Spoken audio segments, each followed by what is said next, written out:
প্রচণ্ড রাগী মানুষরা অল্পতে ক্ষেপে ওটা ঠিকই, কিন্তু তাদের ভেতরটা থাকে একবারে সোজা সাপটা। যারা দেখুন প্রচণ্ড রাগী হয় না, তাদের ভেতরটা কিন্তু খুব সাদাসিধে। তাদের মনের মধ্যে কোনো কিছু পাপ থাকে না। তারা যা মনে করে তাই তারা বলে ফেলে, সত্যি তাই।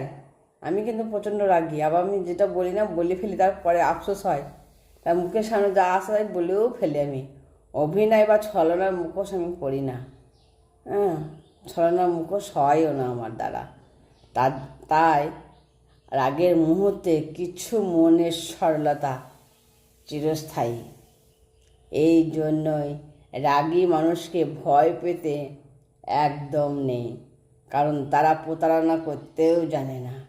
না না না, তারা ঠকাইতে বা প্রতারণা করতে জানে না। তারা যা পায় তাই প্রকাশ করে স্পষ্টভাবে। সত্যি রাগী মানুষরা খুব সরল হয়। কেন তুমি দূরে দূরে থাকো বা দূরে আমাকে নিজেকে দূরে রাখো, আমি এই ব্যস্ততায় সব কিছু সরিয়ে তোমার কাছেই আসতে চাই, শুধু একটু মানসিক শান্তির আশায়। কেন তুমি দেয়াল তুলে রাখো আমার সামনে? আমি তো চাই তোমার খুব কাছে কাছে যেতে। যতটা কাছে গেলে সব ক্লান্তি দূর হয়ে যায়। তুমি যদি সত্যিই কাছে এসে মিশে যেতে, তাহলে আমার অশান্ত মনটা খুঁজে পেত তার প্রকৃত শান্তি প্রশান্তি।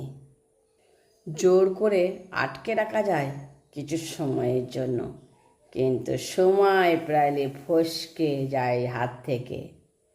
যাকে চলে যেতে হবে তাকে ধরে রাখা যায় না, কারণ হাজার চেষ্টা, হাজার দেওয়াল কোনোটাই তাকে ধরে রাখতে পারে না। অপরদিকে যে থাকতে চায় সে থেকে যায় নির্বাণহীন কারণে, কোনো সত্য বা কোনো বাঁধনে নয়, শুধু মনের টানেই থেকে যায়, যেখানে দেওয়ার কিচ্ছু নেই, রাখারও কিচ্ছু নেই, তবু সে থেকে যায় নিজের মতো করেই।